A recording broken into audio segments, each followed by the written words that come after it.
रीतलाल यादव क्या है? रीतलाल यादव ऐसा यहाँ 318 को विधायक, हम लोग किसी धर्म के खिलाफ नहीं बोलते हैं, हम किसी धर्म के खिलाफ काम नहीं करते। अरे मस्जिद में नहीं, वो कब्रिस्तान में बैठ के लिखा गया। उससे रामचरितमानस पूरे जनमानस का एक कीर्तिमान स्थापित शास्त्र है। एक भीख मांग के लिखा गया कि आपके यहाँ घर पर सूत के लिखा गया, ये महत्वपूर्ण नहीं है। जो लिखा गया वो महत्वपूर्ण है। नया मियाँ ज़्यादा प्याज खाता है तो अपना प्याज खा रहे होंगे, इस पर हमारा कोई चर्चा नहीं। न हम मांझी जी के बारे में चर्चा करेंगे, न हम मांझी जाति के बारे में चर्चा करेंगे।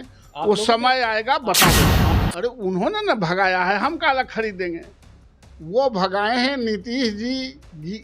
जहां एक और बिहार की पारा जो है तेज है, वहीं पे राजनीतिक पारा एक बार फिर से चढ़ता हुआ नजर आ रहा है। रामचरितमानस को लेकर के राजद बाहुबली विधायक है रीतलाल यादव ने कहा है कि रामचरितमानस मस्जिद में बैठ के लिखी गई है। अब इसी पे बात करने के लिए हमारे साथ हैं बीजेपी एमएलसी नवल किशोर यादव। क्या कहेंगे आप? लोग हिंदू मुस्लिम लड़ाना चाहते हैं, रामचरितमानस तो क्या कहा है कि हम लोग हिंदू मुस्लिम लड़ाना चाहते हैं? रीतलाल यादव बोल रहे हैं कि अब रीतलाल यादव क्या है? रीतलाल यादव ऐसा यहाँ 318 को विधायक है।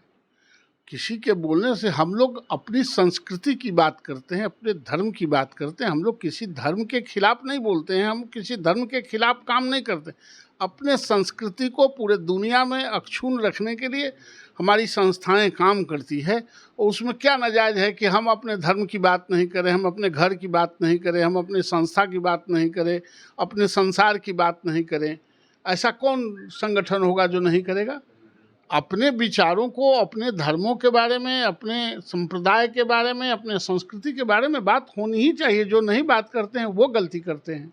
रामचरितमानस आप मानते हैं कि मस्जिद में बैठ के लिखी गई है? अरे मस्जिद में नहीं, वो कब्रिस्तान में बैठ के लिखा गया। उससे रामचरितमानस पूरे जनमानस का एक कीर्तिमान स्थापित शास्त्र है कि नहीं?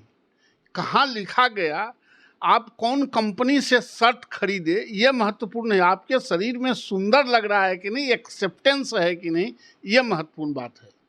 शिक्षा मंत्री भी कह रहे हैं कि वो भिक्षा मांग के लिखते थे, तो लिखे होंगे बैठ के।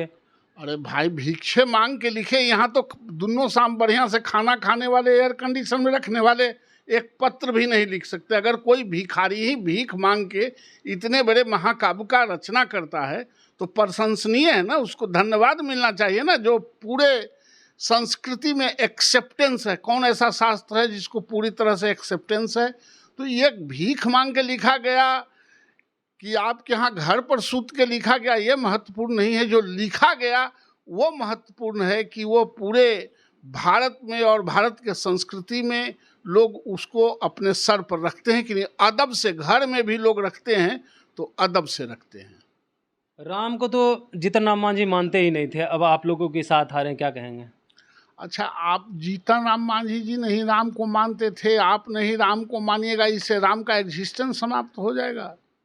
नहीं, तो वो राम के बारे में तो कहते थे है ही नहीं, वो तो काल्पनिक है। अरे भाई, अभी तो आपके साथ आ रहे हैं ना। अच्छा, राम आज नहीं है, किसी के दादाजी आज हैं नहीं ना है, तो एक मतलब कि बिना दादा जी से यहाँ वंश चल रहा है।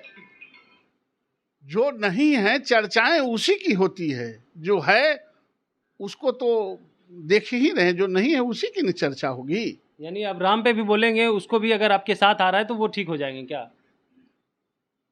अब उनकी विचारधारा हमारे यहाँ आएंगे कि नहीं आएंगे, वो क्या सोचते हैं, तो उन्हें ठीक है मिलने जा रहे हैं, तो उनकी विचारधारा के सवाल पर उनसे पूछिएगा ना। उनका हम तो स्पोक्समैन नहीं, हम तो कल तक आपके बारे में बोलते थे तो आप लोग कहते थे कि वो राम को नहीं मानते हैं, वो किस तरह के इंसान है, नास्तिक है। आप कह रहे हैं कि वो अब उनकी विचारधारा हो गई है। अच्छा, नास्तिक का पहला सीढ़ी है आस्तिक होने का। दुनिया में सारे चीज़ न पर से स्टार्ट होते हैं और हाँ पर समाप्त होते हैं। तो सिक्का के दो पहलू हैं, एक तरफ अशोक स्तंभ रहता है, दूसरी तरफ महात्मा गांधी के फोटो लगे रहते हैं।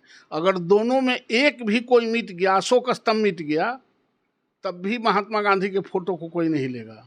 और महात्मा गांधी का फोटो मिट गया तो उस सिक्का को अशोक स्तंभ है भी तो बाजार में अनचल्लू हो जाता है।